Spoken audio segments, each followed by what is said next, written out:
우리가 알거니와 물은 율법이 말하는 바는 율법 아래 있는 자들에게 말하는 것이니 이는 모든 입을 막고 온 세상으로 하나님의 심판 아래 있게 하려 함이라. 그러므로 율법의 행위로 그의 앞에 의롭다 하심을 얻을 육체가 없나니 율법으로는 죄를 깨달음이니라. 이제는 율법 외에 하나님의 한 의가 나타났으니 율법과 선지자들에게 증거를 받은 것이다. 곧 예수 그리스도를 믿음으로 말미암아 모든 믿는 자에게 미치는 하나님의 의인이 차별이 없느니라. 모든 사람이 죄를 범하였음에 하나님의 영광에 이르지 못하더니 그리스도 예수 안에 있는 속량으로 말미암아 하나님의 은혜로 값없이 의롭다 하심을 얻은 자 되었느니라. 이 예수를 하나님이 그의 피로써 믿음으로 말미암는 화목 제물로 세우셨으니 이는 하나님께서 길이 참으시는 중에 전에 지은 죄를 간과하심으로 자기의 의로우심을 나타내려 하심이니 곧 이때에 자기의 의로우심을 나타내사 자기도 의로우시며 또한 예수 믿는 자를 의롭다 하려 하심이라. 그런즉 자랑할 데가 어디냐? 있을 수가 없느니라. 무슨 법으로냐? 행위로냐? 아니라 오직 믿음의 법으로니라. 그러므로 사람이 의롭다 하심을 얻는 것은 율법의 행위에 있지 않고 믿음으로 되는 줄 우리가 인정하노라. 하나님은 다만 유대인의 하나님이시냐? 또한 이방인 하나님은 아니시냐? 진실로 이방인 하나님도 되시느니라. 할례자도 믿음으로 말미암아 또한 무할례자도 믿음으로 말미암아 의롭다 하실 하나님은 한 분이시니라. 그런즉 우리가 믿음으로 말미암아 율법을 파기하느냐? 그럴 수 없느니라. 도리어 율법을 굳게 세우느니라. 로마서 3장 후반부 함께 살펴보도록 하겠습니다. 로마서는 바울 선생님이 로마 교회에게 보낸 편지입니다. 로마 교회는 사도 없이 세워진 독특한 교회였습니다. 그래서 바울에겐 큰 기쁨이었고 만나길 소망하였는데요. 바울이 여러 번 가고자 했지만 길이 막혔고 대신에 그들이 사도 없이 세워졌기 때문에 그들의 부족함을 채워주기 위해서 로마서를 기록하게 되었습니다. 로마서는 복음의 진수, 복음이 무엇인지 가장 명확하게 설명해 주고 있는 서신서이기도 합니다. 이 복음은 모든 믿는 자들에게 구원을 주는 하나님의 능력이 되어집니다. 구원이라 하면 우리가 어디로부터 건짐을 받고 또 우리가 죽을 수밖에 없는데 목숨을 건짐받는 이런 의미를 갖고 있죠. 어디로부터 구원을 받는가? 하나님의 진노, 하나님의 심판으로부터 구원을 받게 되어집니다. 그 심판을 받게 되는 이유는 우리가 다 죄인이라는 것이죠. 다시 또 말하면 구원을 받았다는 것은 우리의 죄의 문제가 해결되었다는 말이기도 합니다. 하나님의 진노와 심판으로부터 건짐을 받고 다른 말로 죄의 문제가 해결되었다는 것이 바로 구원이라는 것이죠. 그러면 왜 우리가 하나님의 진노의 대상이 되었는가? 그것은 우리의 불의함으로 하나님의 진리를 가로막았기 때문입니다. 우리의 이 불의함이 무엇인가? 바울은 모든 인류가 짓고 있는 세 가지의 큰 죄에 대해서 이야기를 하고 있습니다. 하나는 우상숭배, 두 번째는 도덕주의, 세 번째는 율법주의에 대해서 이야기를 하고 있습니다. 많은 인류의 역사의 사람들이 자연을 하나님을 아는 통로로 사용하지 아니하고 우상숭배를 하였습니다. 또 우상숭배를 하지 않는 사람들은 도덕주의에 빠져 있습니다. 자기가 착하게 살면 구원을 받을 수 있고 또 악한 자들은 심판받는 이런 권성징악 혹은 인과응보의 사상을 가지고 있죠. 그리고 세 번째 부류가 유대인들이 포함되어 있는 율법주의자들입니다. 하나님의 말씀을 받았는데 이 말씀을 잘 지키면 완벽하게 지키면 구원을 받는다는 율법주의를 가지고 있었습니다. 이 우상숭배, 도덕주의, 율법주의 세 가지 모두가 갖고 있는 공통점이 있다면 그것은 바로 행위를 기반으로 구원에 이른다는 것입니다. 자연을 신으로 만든 자들은 열심히 자연을 숭배하면 최선을 다하면 구원을 이루고 도덕주의자들은 열심히 착한 일을 하면 구원에 이르고 율법주의자들은 열심히 율법을 지키면 구원에 이른다는 그런 구원의 방법이 행위의 기반을 두고 있다는 것이죠. 그런데 이 세상에 그 누구도 자신의 열심과 최선으로 하나님의 구원에 이르지 못한다는 것이 성경의 선포입니다. 이것은 조금만 생각하면 금방 알 수 있는 방법입니다. 우리가 이제 우상 숭배는 이미 자연을 우상으로 섬긴다는 것이 우리에게 그 어떤 구원도 주지 못함을 다 이제 많이들 깨닫고 있습니다. 우상 숭배하는 사람들도 일부분은 도덕주의에 빠져 있습니다. 착하게 살면 구원에 이르고 악하게 살면 지옥에 가는 이런 개념을 가지고 있죠. 또한 현대의 자연을 탐구하여서 우리의 모든 고통과 죽음의 문제까지 해결하려 하는 과학주의 역시 우리가 불가능함을 많은 사람들이 깨닫고 있습니다. 그 증거로 과학이 발전하면 발전할수록 세상이 더 좋아지기보다는 더 복잡해진다는 것을 많은 사람들이 알고 있죠. 그래서 오히려 과학을 버리고 과학의 문명이 아예 없는 자연주의로 빠지는 사람들도 아예 있다는 것을 우리가 알고 있습니다. 도덕주의 역시 그 한계가 분명히 드러납니다. 도대체 얼만큼 착하게 살아야지 구원을 받을 수 있을까요? 현대의 많은 사람들은 이 도덕주의에 빠져 있습니다. 얼만큼 착하게 살아야지 구원에 이를 수 있을까요? 만약에 성도님들이 하나님이라면 점수를 매긴다면 몇 점이 커트라인으로 하면 좋으시겠습니까?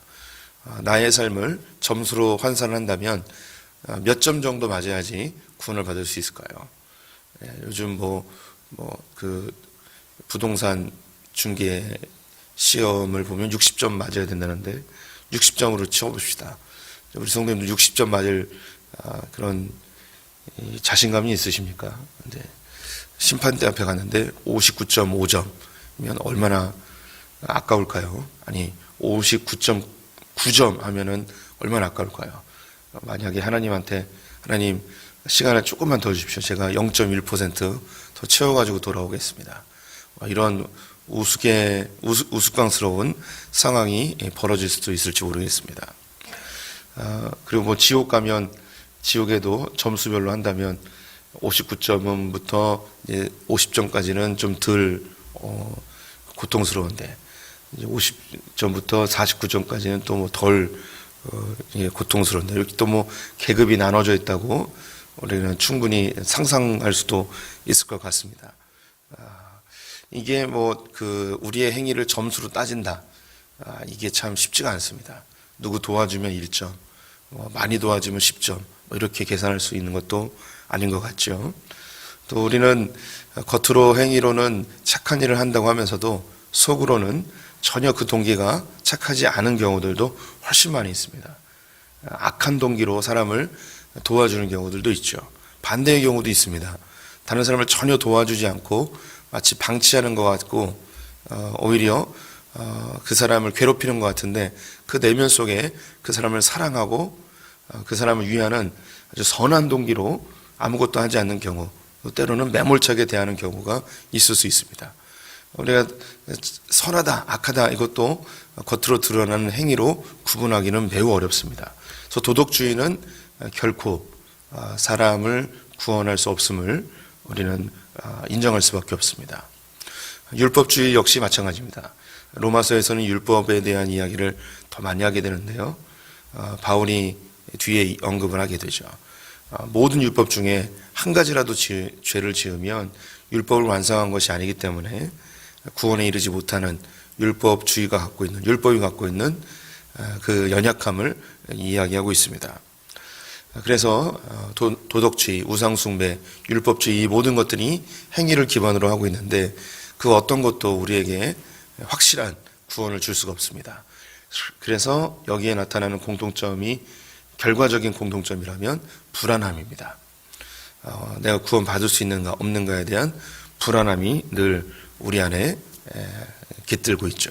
더불어서 내가 행위를 좀 잘하고 선하게 살고 율법을 잘 지켰다면, 내가 뭔가 열심히 하고 최선을 다했다면 자연스럽게 나타나는 두 번째 반응이 뭐냐면 바로 교만입니다. 자랑이죠. 이 이 행위를 기반으로 한 종교들, 행위를 기반으로 한 삶은 자연스럽게 교만함으로 흐를 수밖에 없습니다. 반면에 이 하나님의 복음은 은혜를 기반으로 하고 있습니다.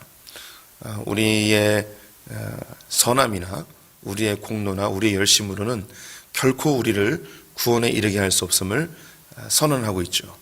대신에 우리가 구원을 받을 수 있는 유일한 통로, 우리의 화목제물로 오신 예수 그리스도, 그분을 믿음으로 우리는 구원에 이르게 되어집니다. 22절부터 24절까지 제가 읽어보겠습니다. 곧 예수 그리스도를 믿음으로 말미암아 모든 믿는 자들에게 미치는 하나님의 은이 차별이 없느니라. 모든 사람이 죄를 범하였음에 하나님의 영광에 이르지 못하더니 그리스도 예수 안에 있는 속량으로 말미암아 하나님의 은혜로 값없이 의롭다 하심을 얻은 자 되었느니라. 우리가 복음으로 구원을 받는, 예수 그리스도를 믿음으로 구원을 받는다는 것은 은혜로 구원을 받았다는 것입니다. 하나님이 예수 그리스도를 통해서 모든 인류의 죄를 해결해 주셨습니다. 모든 사람이 죄인이기 때문에 이 복음은 모든 사람에게 필요합니다. 그 누구도 예외가 될 수 없지요. 근데 이 은혜가 모든 사람들에게 제시되었지만 이 은혜를 믿는 자들, 예수 그리스도를 믿는 자들에게 이 은혜는 작동하기 시작합니다. 이 은혜를 아는 자들, 복음을 아는 자들에게 나타나는 두 가지의 결과물, 특징이 있다면 이것은 행위를 기반으로 한 종교들에게서 나타나는 것과 반대로 나타납니다. 첫 번째는 평안입니다. 평안. 나는 죄인이고 내가 온전하지 못하고 내 삶이 완벽하지 않을지라도 예수 그리스도가 나를 위해서 십자가에 죽으심으로 화목제물이 되셔서 하나님과 우리가 화평을 누리게 되어졌기 때문에 우리는 두려움이 더 이상 없습니다. 우리 안에 평안이 나타나게 되는 것이죠. 내가 구원 받을까 안 받을까 이런 두려움에 떨 필요도 없습니다. 예수님이 나의 모든 죄를 해결해 주셨기 때문에 우리에게는 세상이 주지 못하는 참된 평안이 찾아오게 되어집니다. 또 내가 하나님께로부터 떨어져 나갈까라는 두려움도 사라지게 됩니다. 우리는 언제 어디서 우리 상황과 환경만 조성되어진다면 우리는 늘 죄를 지을 수 있는 연약한 존재들입니다. 그런데 예수님이 나의 미래의 죄까지 해결해 주시고 내가 죄를 지을 때에 중보자가 되셔서 하나님과 우리 사이에 여전히 화목제물로 여전히 서 계시기 때문에 우리는 또한 미래에 대한 두려움까지도 사라지게 되어지죠. 두 번째, 이 복음으로 인하여서 얻어지는 결과물이 있다면 그것은 바로 겸손입니다. 겸손. 율법주의는 교만함이 나타나지만 은혜를 아는 자들은 겸손함이 나타날 수밖에 없습니다.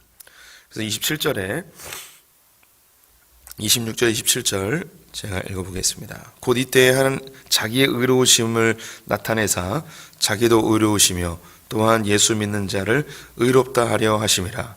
그런즉 자랑할 때가 어디냐? 있을 수 없느니라.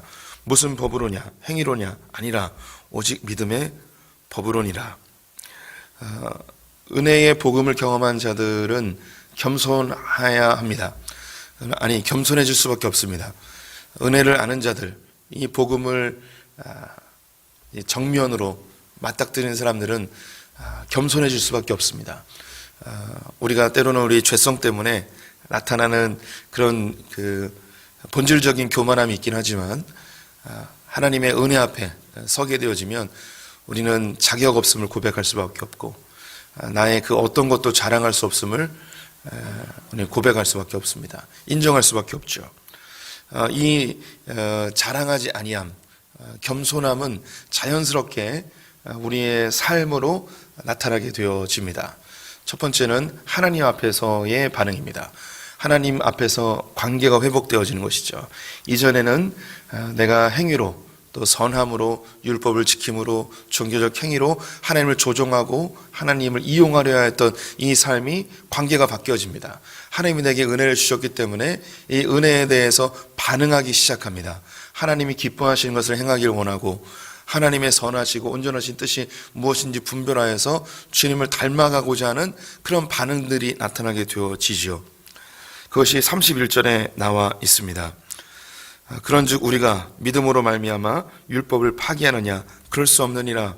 도리어 율법을 굳게 세우느니라.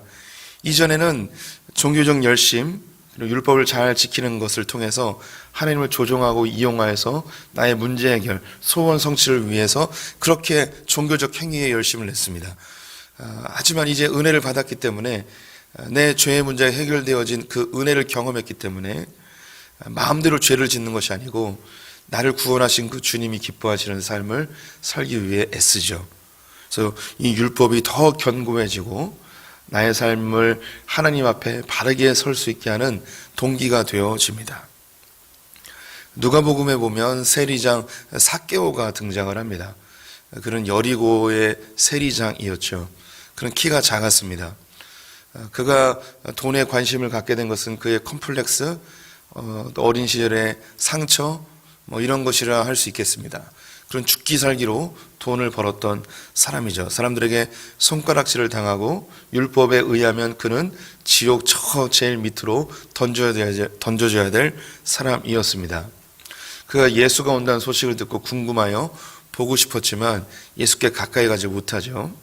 어쩌면 그가 키가 작아서라기보다도 그 유대 공동체가 철저하게 이 세리 삭개오를 거부한 것이라고도 할 수 있겠습니다. 그는 뽕나무 위에 올라가서 예수의 얼굴이라도 보고 싶어 하였죠. 근데 이때 예수님이 그 나무 위에 있었던 삭개오에게 이름을 부르며 삭개오야 내려와라 라고 이야기합니다. 그러자 사람들이 웅성거리기 시작하죠. 저 사람이 누군지 저분은 모르시는가? 그때 예수님이 한마디 합니다. 삭개오 너의 집에 내가 유하겠다. 그리고 이 집에 이제 구원이 이르렀다 이야기합니다. 당시 유대인들은 율법을 철저하게 지키는 사람들에게 구원이 있을 거라고 생각했습니다. 그런데 지금 이 삭개오에게 구원이 임하게 되어졌습니다. 이 삭개오도 아브라함의 후손이 되었다고 선포하죠. 그것은 일방적인 은혜입니다. 예수님이 찾아가셔서 일방적으로 그에게 은혜를 주시고 그 은혜를 받아들이죠. 우리 집에 오지 마세요 라는 게 아니고 들어오게 와서 함께 먹고 마십니다. 예수님을 영접하게 된 것이죠. 예수 그리스도의 일방적인 은혜, 이 은혜를 믿음으로 수용하게 되었습니다. 영접하게 되었습니다. 그때에 이 삭개오에게 변화가 일어나기 시작합니다. 예수님, 나의 모든 재산의 절반을 팔아 가난한 자들에게 나눠주겠습니다. 내가 악한 방법으로 취한 재물이 있다면 네 배로 갚겠습니다. 라는 반응으로 나타나게 되죠. 예수 그리스도의 은혜, 이 복음의 은혜를 경험하자 그 누구도 시키지 않았는데 자기의 것을 파는 하나님이 원하시는 율법을 행하고자 하는 마음이 이 삭개오에게 생겼습니다. 이것이 우리가 신앙생활하는 방법입니다. 하나님의 은혜를 경험하면 이 은혜에 대한 자연스러운 반응으로 우리의 열심, 우리의 최선, 우리의 종교적인 행위들 이런 것들이 나오게 되어지는 것이죠. 그래서 우리가 교회에서 무엇을 하든 하나님 나라를 위해 뭘 하든 그것은 우리의 결코 자랑이 되어질 수 없습니다. 하나님의 은혜에 대한 자연스러운 반응이죠. 우리 안에 있는 죄성들이 내가 한 행위에 대해서 자꾸 뭔가 기대하게 되고 또 나처럼 행동하지 않는 사람은 또 비판하게 되는 그런 연약함이 우리 안에 여전히 있음을 또 우리는 인정할 수밖에 없습니다. 그런데 중요한 것, 우리 성도님들이 복음을 경험했다면 두 가지의 큰 결과물이 나타납니다. 첫 번째는 평안입니다. 평안. 주님이 주시는 평안. 두 번째는 하나님의 이 받은 은혜에 대하여서 겸손하게 살아가게 되어진다는 것이죠. 우리가 억지로 겸손해질 수 없습니다. 우리가 억지로 평안을 누릴 수도 없습니다. 이건 사람의 노력과 힘으로 되어질 수 있는 것이 아니죠. 사람은 평안하고자 더 뭔가 행위적인 열심을 하고 안전장치를 마련하지만 이 두려움을 해결할 수가 없습니다. 우리가 겸손해지려고 해도 이 억지로 겸손해질 수가 없습니다. 우리 내면 속에서 겉으로는 겸손한 척할 수 있죠. 인사도 잘하고 웃으면서 사람을 대할 수도 있습니다. 그리고 입으로 하나님의 은혜입니다. 주님께 영광을 돌립니다. 이렇게 이야기할 수 있죠. 근데 우리 내면 속에 있는 그 교만함을 우리 지울 수가 없어요. 자꾸 내 머릿속으로 누군가를 평가하고 판단하고 정죄하고 내가 뭔가 선한 또 종교적 행위를 하면 내 마음속에 하나님께서 뭔가 나에게 갚아주시겠지. 이렇게 열심히 하면 뭔가 대가가 있겠지. 인정해 주시겠지. 그런 생각이 우리 내면 속에 계속해서 흘러나오게 되어 있습니다. 숨길 수가 없습니다. 이걸 제어할 수가 없습니다. 그런데 유일하게 우리의 두려움과 이 교만함을 없앨 수 있는 유일한 방법은 주님의 복음 앞으로 더 가까이 갈 때입니다. 이 복음이 우리를 자유케 합니다. 사람들이 나를 어떻게 평가할까에 대한 두려움이 사라지게 됩니다. 나의 미래에 대한 두려움 다 사라지게 되어지죠.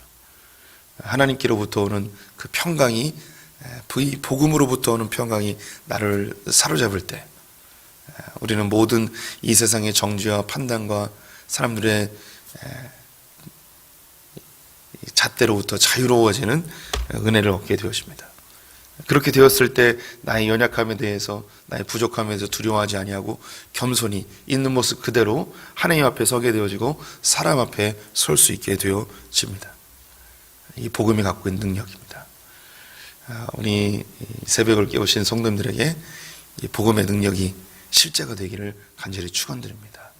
우리의 두려움이 복음 앞에서 사라지고 이 복음의 그 놀라운 은혜 가운데 더 겸손히 하나님을 섬기고 성도들을 대하는 우리 분들 되시기를 축원드립니다. 기도하겠습니다.